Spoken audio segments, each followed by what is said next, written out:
Hello. This is always very odd because you're like live, but there's not anyone here yet. So it feels like you're literally talking to yourself.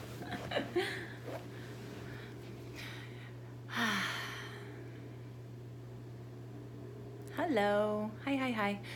So, I had a question in my Instagram DMs about what freestyle was, how to get started working on it, and things like that. So I thought it'd be really cool to just take a moment and connect with you guys about the freestyle process. See if you guys had any. It's so awkward, I know, and I'm wearing a jean jacket. How are you, Courtney? So yeah, thanks. So I wanted to talk to you guys a little bit about freestyle. Feel free to shoot me any questions, but really it was this one question that I had where someone was getting started, and I almost want to pull it up if you don't mind because I'm having trouble remembering all the words. Let's see.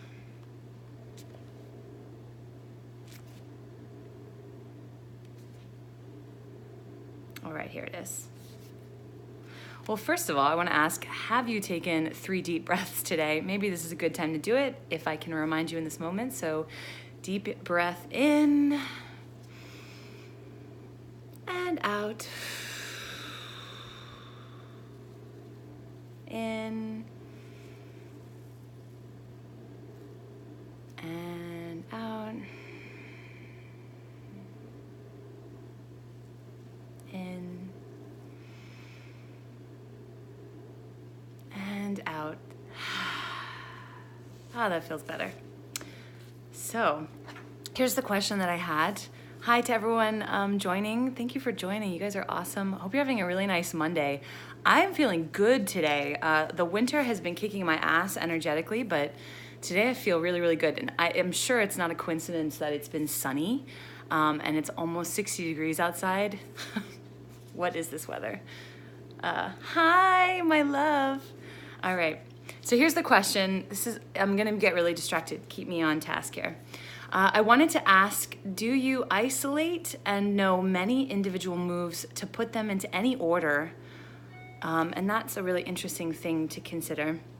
Or do you just allow your body to do the moves and create new ones as you're going along? All right. This person said that they felt rigid and they didn't know where to place what.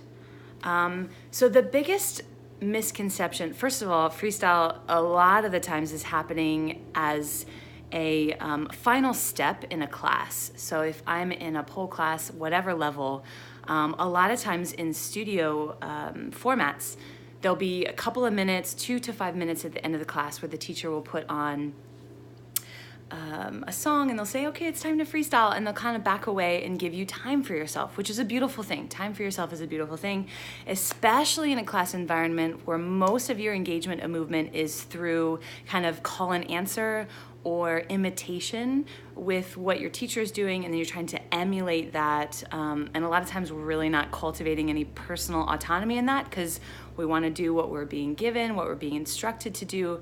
But then to shift from that mindset to a free-form, spontaneous mindset is a very, very difficult shift.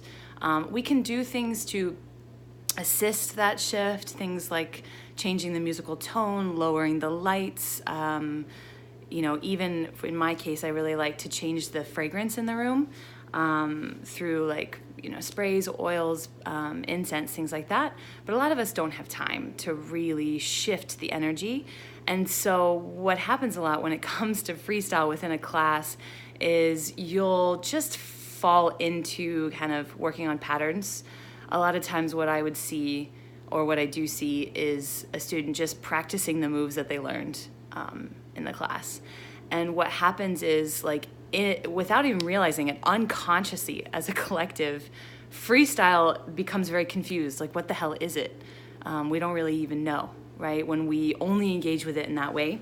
So I really thought that this question was interesting because this student really is considering that freestyle is kind of putting individual moves into an order.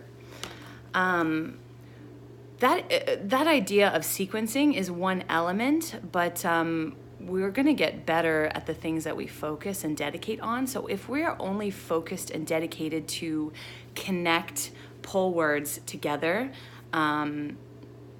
it's going to be very, very difficult to include the idea of spontaneity, intuition, impulses, creativity, all of these things that make freestyle very magical. It's almost impossible. So what I would suggest for someone who's, I use this word lightly, stuck in the mindset of seaming moves together to create freestyle, is that there just needs to be pure movement and motion in the body happening. And this is in my class what I really like to do in many ways. I mean, there's infinite variations of this idea, but actually just exploring the potential of the body to move. I'll use the example again of like a language. If pole was a language, a verbal language, and you think of Superman and dip turn and traveling hip circles and pirouettes, those as like kind of bigger words in a sentence. I like to think of the movements and the motion happening in the body, separate from the modality language, as kind of those smaller connected words, the and, the adjectives. And so we want to be working on that because, first of all, it's really, really amazing to realize that freestyle can happen outside of any modality or style constraints. But that you're also going to be cultivating a lot of the defining characteristics of your movement and the connecting characteristics of your movement through just practicing motion. So what that might look like is, of course, starting to isolate the joints in the body and start to find just joint capabilities and movement quality capabilities in the body. So in my class, a lot of times we'll do some joint focus, some scanning of the body. You know, how does the head want to move, especially if we add a focus of how does the head want to move in relationship to what you're hearing in the music, or how do the shoulders want to move in relationship to how they feel today.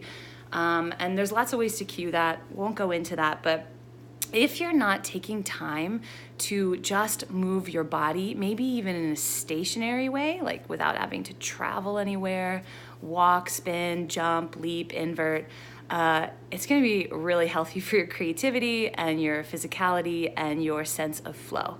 And so what I suggested to this student when she's asking about putting moves together is that first, set that aside and actually consider what your body can do, and then taking a lot of time, dedication, and focus to play in that space. And that's very difficult to do practically when you're only speaking about it conceptually. But one practical example is just anchor yourself to the pole. If you want to pole dance, hold on to it in some way or relate your body to it in some way and just move your body.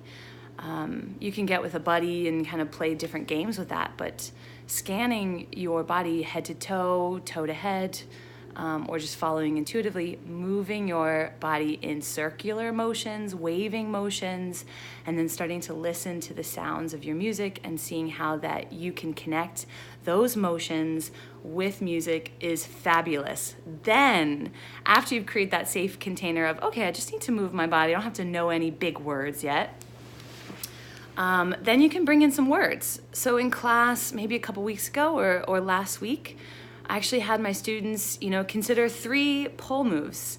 And I had some lower level students in the class. So for them, they were working on kind of a level change to the floor. They were working on a dip turn and they were working on a pirouette. Really, really great moves that you will do forever and ever and ever and feel good about them. But also, those are kind of coordinated movements that you're doing on the pole. And then they were slowly merging and joining the qualities of motion in the body with these pole movements and seeing how they can dance together.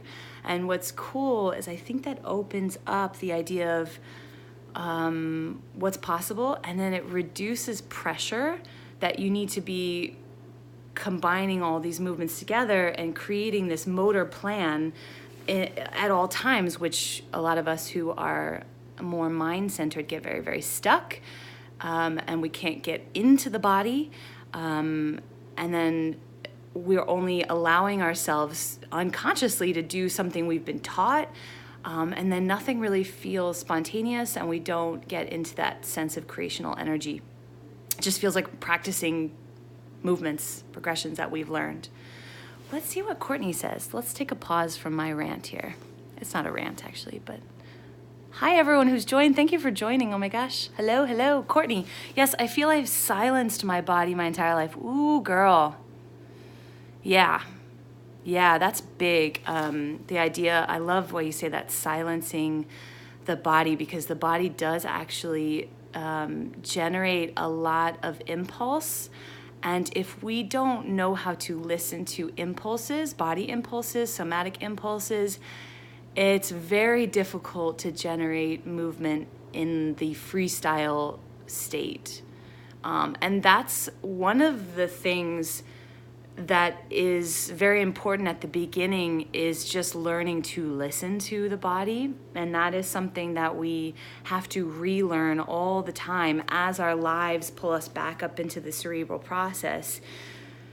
Going into the freestyle practice is this diving down into the somatic experience, and it's so healthy. And our bodies in regular out in the life world, going and buying coffee, sitting down at work at the computer, none of those things really tap us into our bodies. So I think that idea is part of the reason I do what I do. It's like a life purpose thing for me, is just that reminder to be in the vessel that you're walking around the world in, because it is so freaking wise and smart and creative. Yeah. And that idea of going down into the body to access impulse is a lifelong practice, and it doesn't feel comfortable in the beginning. It can sort of feel like uncharted waters, like if you are living in the tip of the iceberg, and we're as freestyle teachers, or you as someone who wants to work on freestyle, are asking yourself to dive into the depths underwater. That's the unknown. It's kind of an uncomfortable place, and it feels better over time. It gets more comfortable over time. And you can help yourself by just doing things like breath work, and doing things like putting less pressure on yourself to create a lot of difficult movement, and making that way more simple. Way more simple. Let me read the rest of your message, Courtney. So letting it speak itself has been super important for me. I feel my skill level has definitely been a barrier to actually progressing in pole. Interesting. Yeah, I'm not quite sure what you mean if you feel your skill level is high or your skill level is low. But I like to create environments where the level is sort of not the important factor, and the idea of awareness, listening, allowing, those factors are more important, and what you're doing is less important, and sort of why and how is more important. I mean, I actually find, if I'm watching a student who's just listening to the body and moving in incredibly simple ways, that can be way more meaningful, healthy, impactful, expressive than some crazy stuff that you can pull out of your body, although that stuff can also be incredible. So I feel like I see all this badass shit in my head. Yeah, I mean, wow, aren't we amazing in our heads? And then get discouraged because it's not everything I want to be or whatever. Yeah. The bridge between our outer world and our inner world is very, very interesting. And in some of my intensives in the past, we've actually done visualization work, because there's a lot of research about how beneficial it is to visualize our movement in our mind's eye. And you can actually kind of work on that. I don't know, Courtney, have you ever played music and done a freestyle practice only in the mind's eye, imagining what your impulses might be and combining that with, the infinite space of the imagination?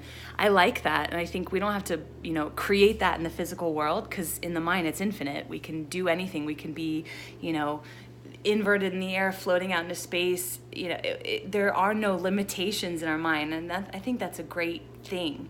But when we're trying to pull it down into something we're physically doing in this kind of three-dimensional reality, we do realize there are limitations. And I think that's why I love the idea of creating limitations in our practice, creating restrictions in our practice as a container for noticing what freedom feels like in the container.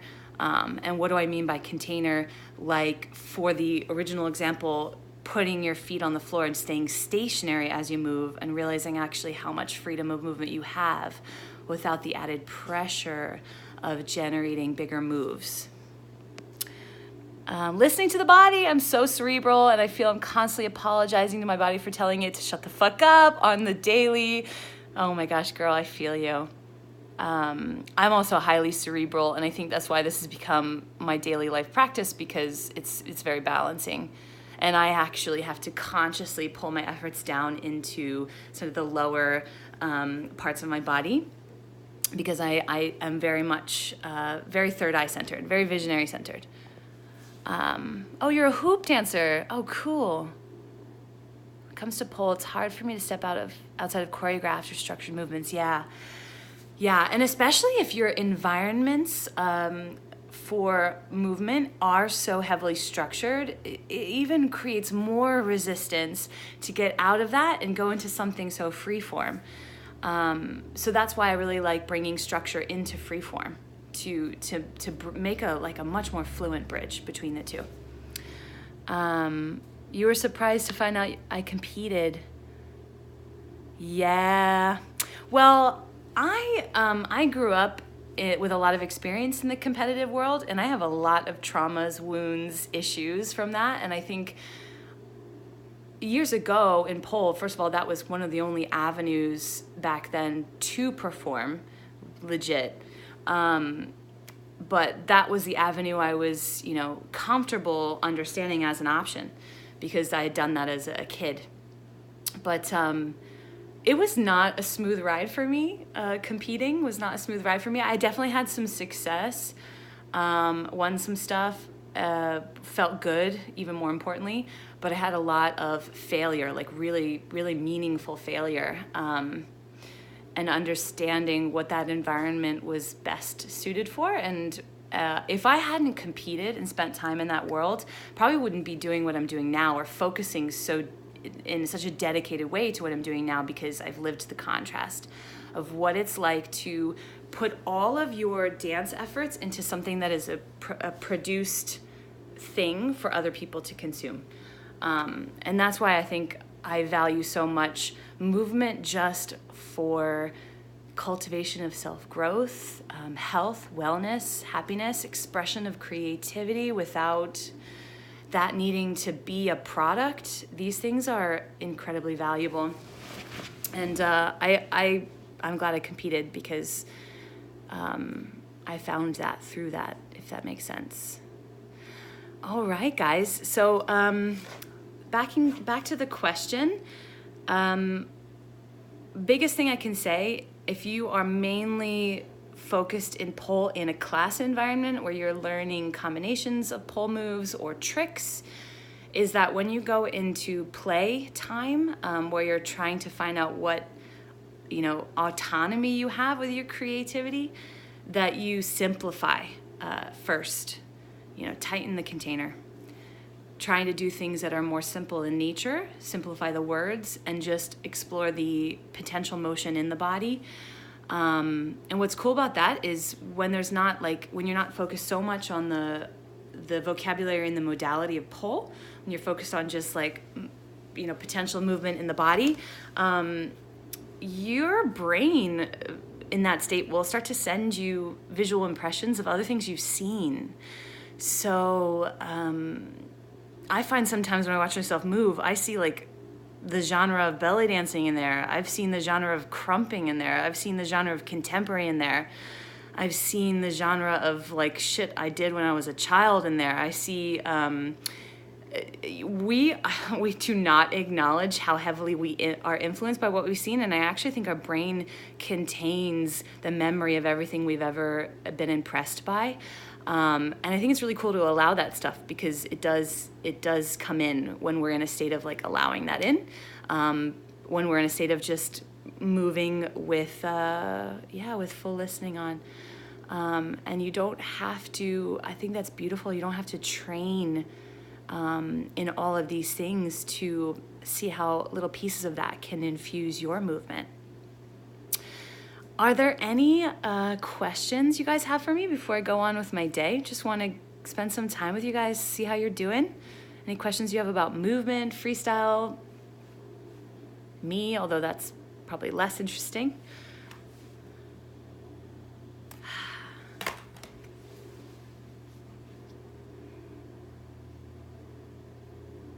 All right. Thanks to all of you guys who joined today. Hi. Oh, we have a question. Oh, a comment. It's all part of the journey. Love all that you are, Trace. Oh, shit. Shut up. Thank you. I need to recap the beginning of your live. Okay. Yeah, definitely. I went on a few tangents as I do because my freestyle brain is pretty much how I communicate in all the voices, moving voices and conversationally. So I bounced around. You guys are sweet. Thank you. Why don't I take this time to give you guys a little update of what's going on in the FYF world in case you're curious what events are coming up. So I am doing FYF online. It's still surprising to me. Like people are like, what, you do online classes? But I feel like I talk about them all the time, but I do, offer online classes. I love it because I do it in my home. And we get to dive into the combination of like meeting as a collective and holding yourself accountable by joining with a group live. I feel like a lot of people are resistant to that idea, but it's amazing because the amount of focus you bring is just that much stronger because of the accelerating quality of being with other people. But then you're in your own space getting to practice on your personal stuff. So there's not a teacher there that's really leaning you into their preferences. You can work on your own thing. So I deliver a curated experience for you with prompts and music, and then you get to focus on what it is you want to focus on.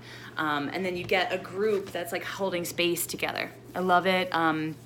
I'm finding a lot of really magical things in that. And I love that when we meet, we get people from other continents. I think it's really, really cool. So we have FYF online classes happening through February, and I'm still experimenting with the different time zones, trying to find the best time slot for everyone, because most of what we've done is like a Sunday night or Saturday night. So keep telling me what time zones and time slots work best based on my Eastern New York time slot, and I'll try to accommodate that. So that's happening. And then in a couple weeks, I'll be in Baltimore at the PolCon Intensive, and we have 2 different focuses on Saturday and Sunday.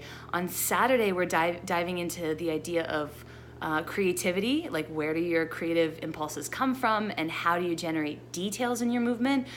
Some of my favorite work in the world. And then the Sunday is about kind of vulnerability, emotional expression, and kind of authenticity and access to yourself.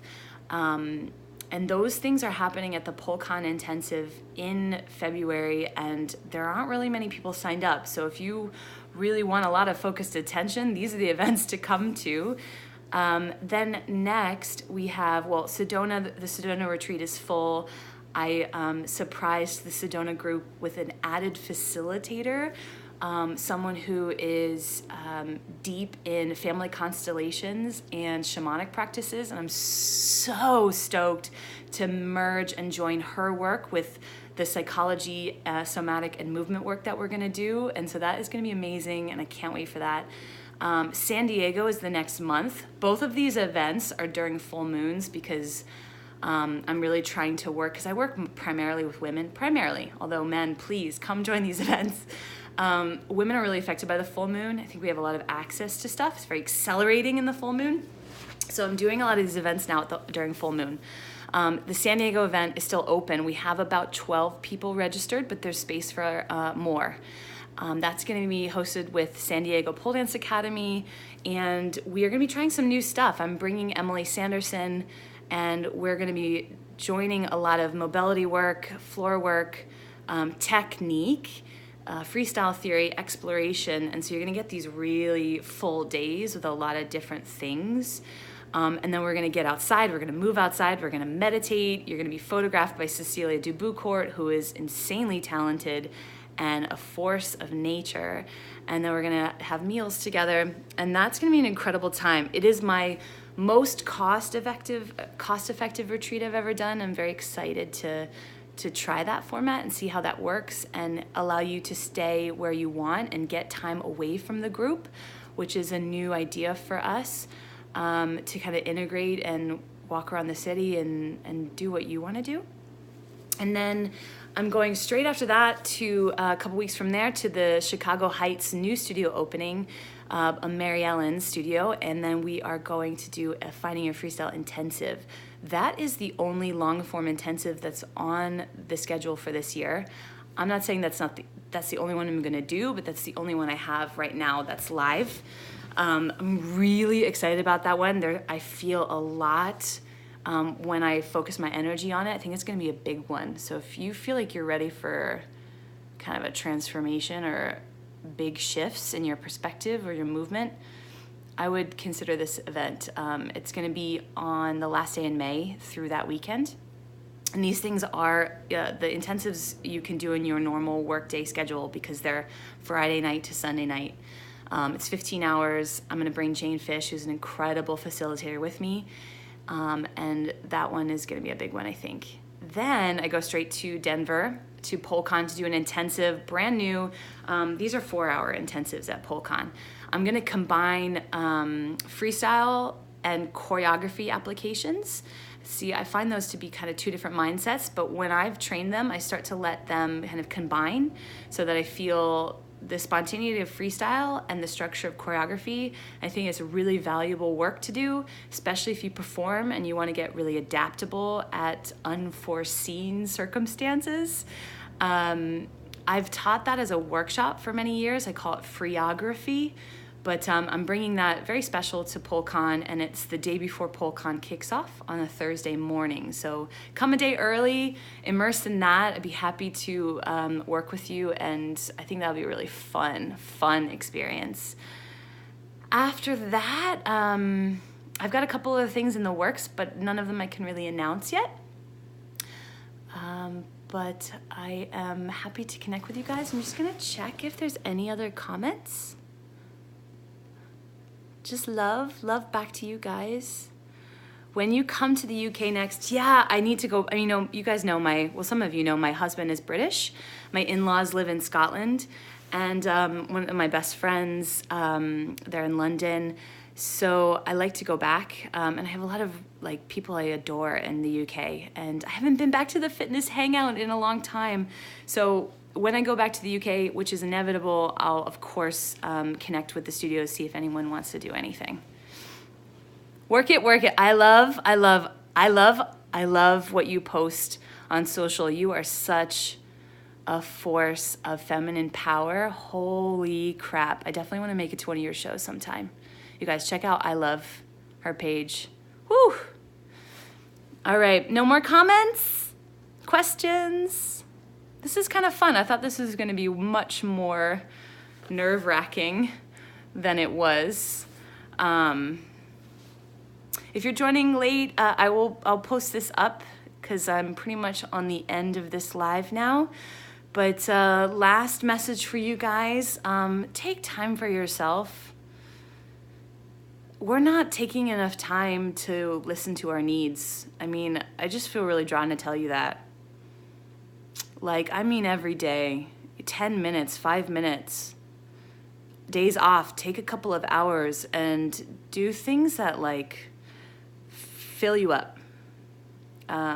This is gonna be so important, especially this year. Stuff is just going faster and faster and faster. And the more we externally focus, the more drained we're gonna be, and the harder it is gonna be to deliver anything. For entrepreneurs, for people in jobs, we need to be honoring self-care and stuff that's not about numbing out, but stuff that's really, really nourishing and builds your resources. So for me, definitely that's movement. It's also water, baths, things like that. But please, please honor your own practices, and without even considering that they are selfish, make time for them, and you'll realize how much energy you have then to actually share. Thinking of you often when I freestyle. You guys, I think of all of you when I freestyle. I mean, honestly, this work is a total obsession, an obsession that I don't think is anywhere near ended. And I think the reason I'm obsessed is because the process of freestyle is so non-linear that the directions that it can go are infinite, and it can move with the waves and the tides of our own life direction, and it becomes this like companion for self-growth, this grounded space for us to just like be with ourselves. Holy crap, like it is so important. Tangent number 656. Okay. All right, guys, you have a beautiful day. It's sunny here in New York. It's beautiful. Let's see if I can show you. Oh, you can see the sun. Get out there, take a deep breath in the world, put your feet on the ground, and I will talk to you soon. Bye.